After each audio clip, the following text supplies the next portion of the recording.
Fernando Paulsen y nuestros panelistas e invitados son una combinación clave por la 92.9 FM.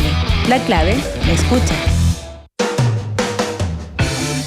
Empieza tu día con toda la energía natural de Marley Coffee, un café de grano orgánico molido al instante con leche descremada. Prueba el sabor de Marley Coffee en sus 12 exquisitas y variadas mezclas que te esperan para recargar tu día.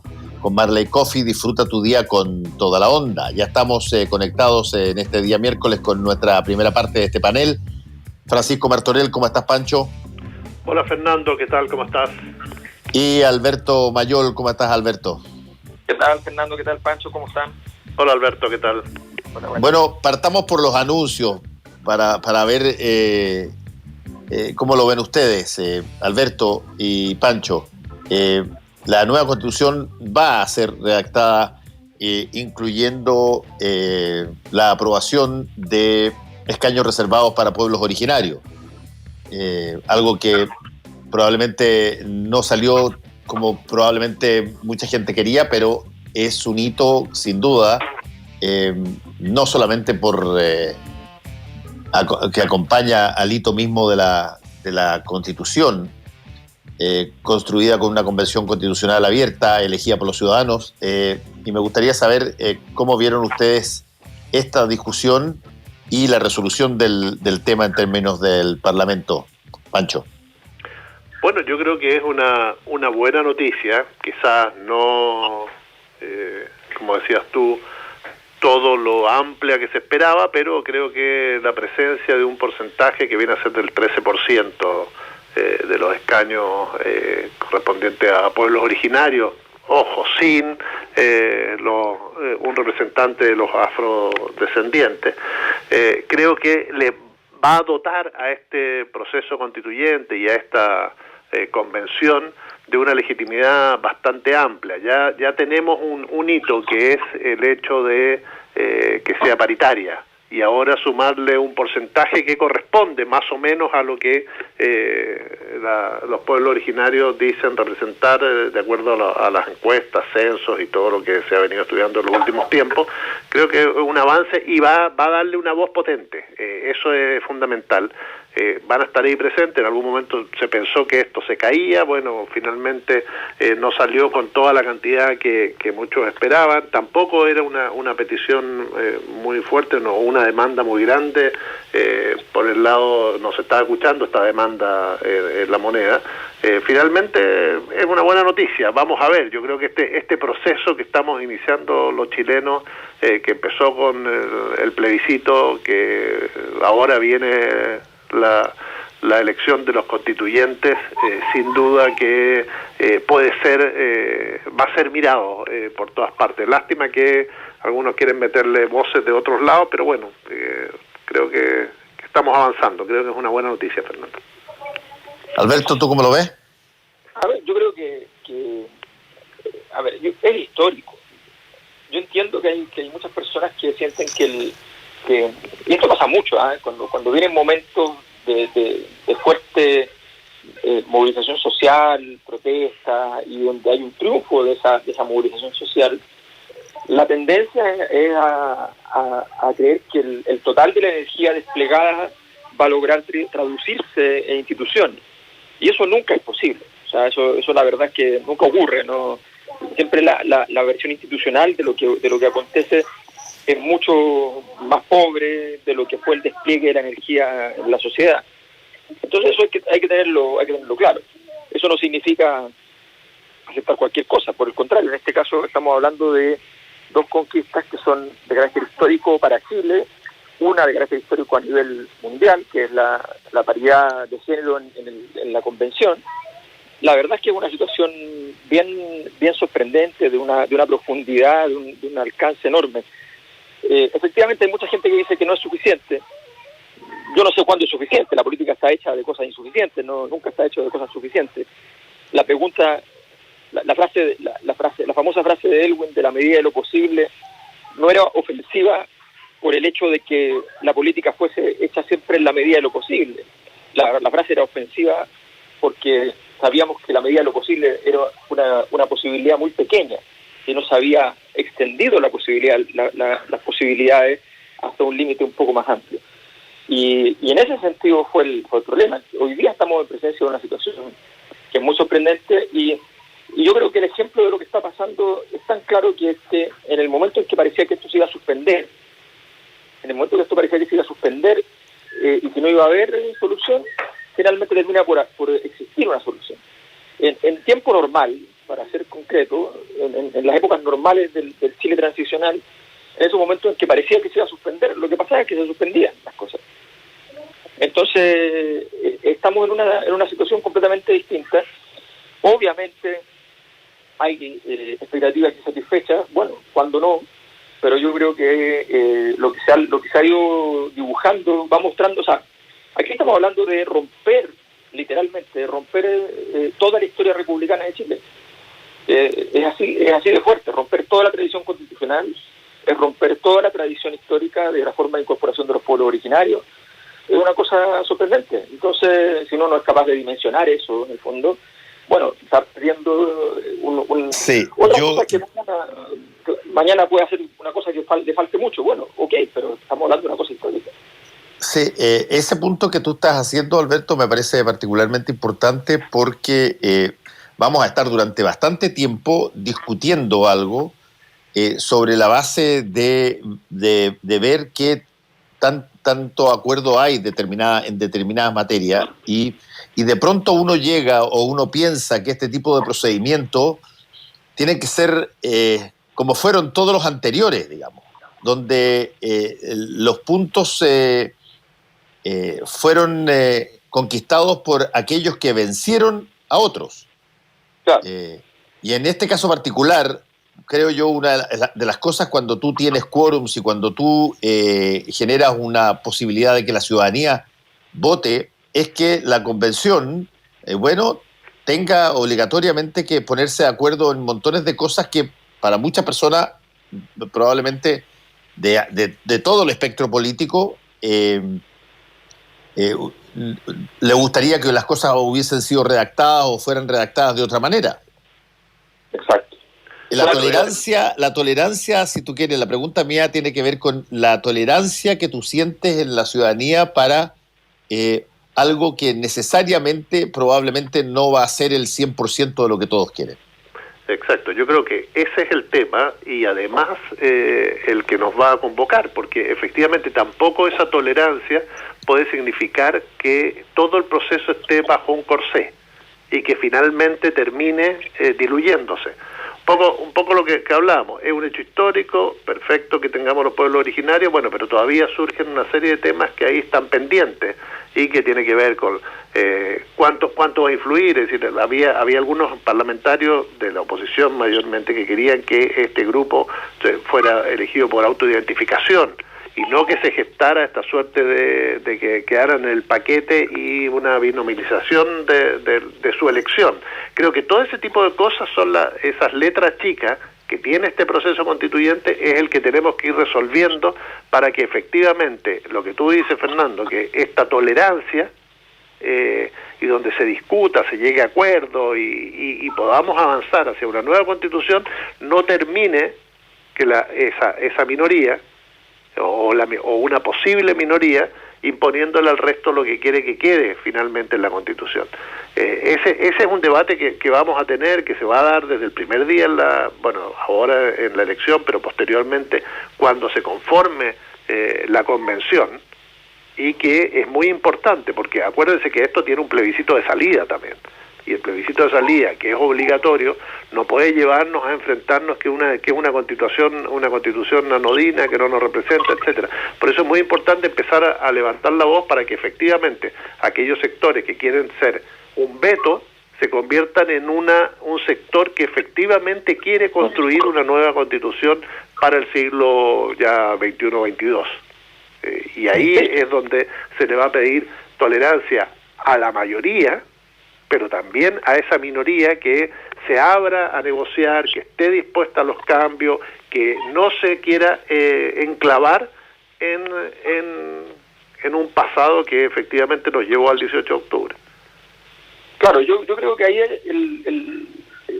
el problema de la tolerancia, en el fondo, creo que tiene mucho que ver con la sensación de que pase lo que pase, es una convicción de la ciudadanía en Chile en estos últimos años. Pase lo que pase, ganan las élites. Esa convicción es muy compleja, porque esa convicción también anula los triunfos. Y no hay nada peor en política que haber ganado la batalla, la guerra, y creer que la perdiste, porque como la política tiene mucha interpretación, si tú crees que la perdiste, no sacas nada una vez la ganado, porque todos los demás se comportarán en la medida de tu derrota, y eso básicamente significa que las consecuencias de los hechos van a ser negativas para quien cree haberla perdido. En este momento lo que ha pasado es un resonante triunfo de las posibilidades de transformación histórica en Chile. ¿Eso significa mucho o poco? No, significa lo primero. O sea, lo que hay que tener claro es que la política siempre es así, que futbolísticamente se diría hay que pelear todas las pelotas y todos los días. No hablemos de fútbol, Alberto. Mira que Fernando yo creo que no quiere escuchar. Tengo un problema de señal, no escucho nada de lo que están diciendo. Entonces claro, yo creo que hay que en el fondo hay una dinámica que yo creo que es muy compleja por parte de quienes tienen una visión positiva de este proceso, de la posibilidad de una convención constituyente, de la posibilidad de incorporación de los policiales, de la posibilidad de la paridad, y que al mismo tiempo consideran que al no ser suficiente, esto está condenado ya a un fracaso como los de antes. Creo que por eso es importante la visión histórica. O sea, Chile nunca... Nosotros estábamos discutiendo si 30 pesos eran 30 años. Hoy día estamos en que los 30 pesos son 200 años. Y esa profundidad histórica, si perdemos la vista, podemos perder también la oportunidad. Sí, ahora, esto convive con lo que podríamos denominar la coyuntura. A pesar de que también es coyuntural lo que está pasando en términos de la confección de la Convención Constitucional y todo lo demás, pero evidentemente, como dices tú, Alberto, tiene un alcance de muchísimo largo plazo. Pero hay cosas que son extraordinariamente vigentes y tópicas en este momento. La pandemia, sin duda, es una de ellas. Y las convulsiones políticas, los eventos políticos que son de alguna manera susceptibles de cambiar un poco las cosas. El ministro secretario general de la Presidencia planteó, Cristian Monkever, y sale hoy día en todos los medios, que es bastante probable que de aquí al 11 de enero haya ajustes en el gabinete y se está hablando mucho de que Mario Desbordes probablemente sale de defensa y puede canalizar una candidatura presidencial.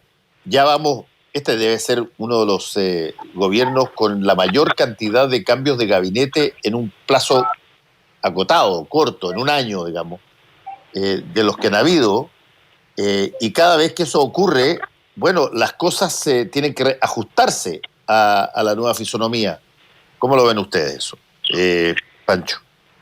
Sí, bueno, sabemos que lo que le ha costado a este gobierno ha enfrentado dos situaciones para las cuales no estaba preparado. Una, el estallido, que no lo vio venir, y la pandemia que se avisó, pero que sabemos que más allá del tiempo que tuvimos, un par de meses, era muy difícil, y todos los gobiernos lo han demostrado así en casi todas partes, con muchos problemas, acá también algunos, y muchos. Y efectivamente eso ha mellado todo el accionar, y esto nuevamente lo pone en tela de juicio. Yo creo que el gabinete que se armó hace pocos meses con una lógica y con una lógica de encontrar soluciones, pacificar un poco la interna de Chile Vamos, efectivamente en algún momento sabíamos que le iba a explotar en la cara y que muchos se iban a ir, entre ellos el ministro de Defensa. Yo creo que además ha visto que no le ha servido mucho, ¿no? Es decir, ha desaparecido las encuestas, Mario Desbordes no ha tenido una figuración pública, como sabemos que es ese ministerio, y ahora se encuentra efectivamente el gobierno en una nueva búsqueda de gente que empiece la última etapa del año. Ahora, si uno lo mira bien, va a ser la despedida, el último año, bastante complicado, con muchas elecciones, con la pandemia que todavía, por mucho que hoy se esté revisando, el tema de la vacuna y es muy probable que sea aprobado rápidamente por el ISP la utilización de Pfizer y luego de otras vacunas. Sabemos que esto va a ser muy lento, que la vamos a tener recién quizás a un porcentaje importante, 60, 70, 80% de la población vacunada de aquí a fin de año, pero todavía con bastantes problemas. Ayer se rumoreaba incluso esto de que la región metropolitana volvía a cuarentena. Afortunadamente, por lo que dijo el ministro, no va a ser así. Pero son momentos muy complicados para cualquier gobierno, y además si le sumas a eso elecciones, crisis política, escasa aprobación ciudadana, problemas internos en su coalición, etcétera, efectivamente a Piñera se le viene un año difícil. Sí, ahora, Alberto, cuando aparecen encuestas que te dan 7%, 6%, 13%, y eso de alguna manera es extraordinariamente bajo y tú tienes que lidiar con eso siendo presidente de la República, porque la manifestación de una baja aprobación, me imagino, se traduce también al interior de los gobiernos en, bueno, disidencia, gente que quiere salir o situaciones que no se pueden generar y lograr de una manera acabada. ¿Qué pasa con un gobierno que tiene baja aprobación en términos prácticos? Claro, lo que pasa es que el gobierno revela con estos porcentajes que desde diciembre a diciembre en el fondo no ha pasado nada. Ni para bien ni para mal, lo que es muy malo porque está, pero es el típico término médico conocido en los informes públicos de estable dentro de su gravedad, ¿no? Esa es la situación del gobierno y de alguna manera mi impresión es que el gobierno ha aprendido a vivir así. No significa que esto le garantice una solidez en el futuro, pero sí significa que más o menos ya sabe cómo operar en la lógica entre el 6 y el 12%. Que es un mundo infame, o sea, es un mundo muy difícil. Y va a ser un mundo humillante prácticamente en el año próximo, porque en medio de una dinámica de elecciones, un gobierno que es un problema para los candidatos, eso va a ser muy explícito. Los candidatos no van a querer estar vinculados al gobierno y van a tratar de huir de aquello con todo pragmatismo y con toda razón. Por tanto, en ese contexto se produce una situación en la cual yo creo que el gobierno, este cambio de gabinete, por ejemplo, que viene, no creo que le produzca demasiados problemas porque en el fondo la pregunta no es si el pato está cojo, sino que la pregunta es si hay pato. Entonces, saben que ese problema el gobierno se ha dedicado a salvar los muebles y más o menos entonces sabe cómo ir salvando los muebles relativamente. Ahora, yo creo que vivir en ese margen tiene un gran riesgo, y es que cuando aparezca una cosa distinta a las que aparecen normalmente, o sea, yo creo que ya nada de lo que le hacía daño, ni los 10%, ni esas cosas, nada le va a hacer más daño. De hecho, el mismo gobierno ya tiene medio internalizado de que todos sus recursos del Tribunal Constitucional es para que en el mediano plazo se pueda frenar un poco las caídas y el arribo de proyectos nuevos, pero incluso yo entiendo que hay gente del gobierno que ya piensa que el tercer 10%, aun cuando fue un error por parte de Banderas Chile manifestarlo ahora, me parece muy evidente aquello, pero más allá de eso, la tendencia es a pensar de que eso va a ocurrir. Dentro del mismo gobierno lo tienen más o menos asumido, que en algún momento ocurrirá, y la idea aparentemente es más bien parar lo que venga después, o las creatividades múltiples que podrían surgir de fenómenos parecidos. Entonces, yo creo que en ese contexto el gobierno más o menos sabe vivir en este lugar espantoso de estar al límite, en la agonía de todos los días. Pero Alberto, ahora sí. Hay un tema ahí que así como el gobierno y es un pato cojo y tiene que vivir este contexto, lo favorece el hecho de una oposición que está en términos similares. Es decir, si uno analiza los liderazgos y toma las encuestas como un elemento más allá de todas las fallas metodológicas, etcétera, que tienen, la dispersión que hay de candidatos y de liderazgos en la oposición, la falta de posibilidades de llegar a acuerdos, la liviandad del debate opositor y la manera en que se enfrenta, porque ¿dónde busca la unidad? En el 10%, en cosas muy prácticas, pero que efectivamente no tienen que ver con la gran política. Entonces, conducir hacia un país desde el gobierno se te hace mucho más fácil porque al frente no tienes nadie que te parezca como un líder que te puede poner las cosas difíciles o que es la posibilidad del recambio. Entonces, en el fondo, estás en una muy mala balsa, que se está haciendo agua por todos lados, pero estás transitando por aguas relativamente tranquilas porque no tienes al frente a un adversario fuerte, con ideas, con propuestas, que la ciudadanía salga a respaldar, porque uno podría decir, claro, el gobierno tiene una aprobación baja, pero la oposición, ¿cuál es su grado de aprobación? ¿Qué legitimidad tienen hoy esos liderazgos que aparecen en la misma oposición? Es decir, si uno ve las dos figuras que las encuestas señalan como los candidatos, no son legítimos para la gran mayoría de la oposición. Podrán tener un 10% de apoyo, pero dentro del mismo sector tienen un 90% de contra, digamos. Entonces, efectivamente, así es fácil, le resulta relativamente llegar a este año al gobierno de una manera, y si uno ve la posibilidad de reordenar al oficialismo, es mucho más fácil que a la oposición. Es muy probable que hagan unas primarias ordenadas, donde participen incluso algunos independientes y terminen con una candidatura única, cosa que en otro sector no se ve viable. Sí, entre otras cosas porque la gente, y particularmente en el caso de la derecha, es mucha más sensible a la unidad, mucha más sensible a generar unidad cuando siente que se puede perder algo que es muy valioso para ellos. Yo me acuerdo, y ustedes probablemente también, que la derecha en el ámbito de la derecha en esa época era bastante más amplia.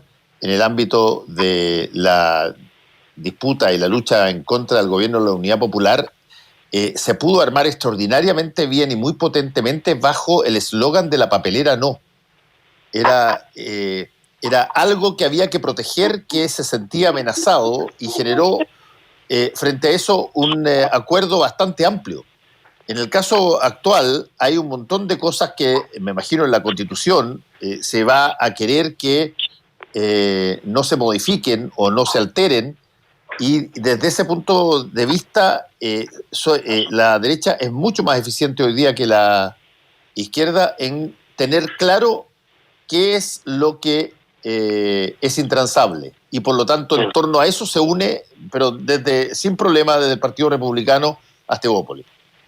Claro, lo que pasa, Fernando, es que yo creo que el gran punto radica en una cosa que parece menor a estas alturas por los tiempos que corren, las tendencias que hay, pero que es muy importante. En todos los proyectos políticos en la historia que logran avanzar están centrados en la materialización de alguna clase de concepto, algún concepto articulador que ordena todo. La revolución en libertad, lo popular como concepto en la unidad popular. Siempre hay alguna clase de concepto que el proyecto de la fusión... La refundación en el caso de la dictadura. Exacto, la refundación y es un concepto y es un proyecto que tiene materialidad y que tiene entonces todo lo que tiene que tener. Tiene que tener desde aquello que sus instituciones no son solamente las instituciones formales. O sea, el templo del modelo de sociedad del Chile de los últimos 40 años es un templo que no es religioso, que es el templo del MOL. Y allí está entonces concentrada el proyecto sociedad. Bueno, el problema también de la oposición es que no puede articular ninguna forma de unidad que tenga profundidad en la medida en que no tenga un concepto, que es lo que ya le pasó a la nueva mayoría, al no tener un concepto, tenía un concepto genérico que era como el fin de los privilegios, esta típica cosa de que a lo que la derecha puso como un X, yo voy y le digo menos X. A lo que la derecha puso como un Y, yo le digo menos Y. Y estamos todo el rato en eso, pero seguimos jugando el mismo juego y no hay un esfuerzo por construir un concepto nuevo. En ese sentido hay una deuda gigante de parte de la oposición, porque si hay algo que ha tenido la oposición para poder construir ese concepto es tiempo. El 2011 podíamos decir no ha habido tiempo. Hoy día tenemos claro que han pasado 10 años y ha habido suficiente tiempo para hacer algo y estamos en la misma situación que el 2011. Sí, y estamos porque además los liderazgos que surgen se parapetan en recetas del pasado, con el objeto de aunar a un pequeño electorado y figurar en el mismo y ser acompañado por ese, pero no está pensando, y eso es lo que ocurre en general con la izquierda, en el futuro. ¿Cuál es la propuesta que hace? Finalmente, si tú pones cada uno de los problemas de Chile para que lo analicen los liderazgos de la izquierda en este país o de la centroizquierda, terminan con las 40 medidas de Salvador Allende. Es decir, no se está pensando en los cambios, en la forma que ha evolucionado desde el sistema del trabajo, la economía, la inteligencia artificial, la modernización de la sociedad, lo que requiere el 2030. Entonces, ¿cuáles son las recetas? Las recetas son siempre las mismas y lo que se busca son puntos de unión sobre recetas muy antiguas y además algunas que ya están siendo superadas, incluso por la técnica o porque tú dices esto no va a ser así, esto no puede ser así y esto no es así por la forma en que ha cambiado la sociedad en los últimos tiempos. Y los cambios que vamos a vivir además van a ser tan vertiginosos en esta década que no nos vamos a alcanzar a dar ni cuenta cuando estos liderazgos queden todos absolutamente en el pasado. Bueno, le agradecemos a Francisco Martorell y a Alberto Mayol por esta presentación en el panel. Nos encontramos la próxima semana. Cuídense. Gracias. Un abrazo, igualmente. Chau. Volvemos con Combinación Clave. La clave me escucha.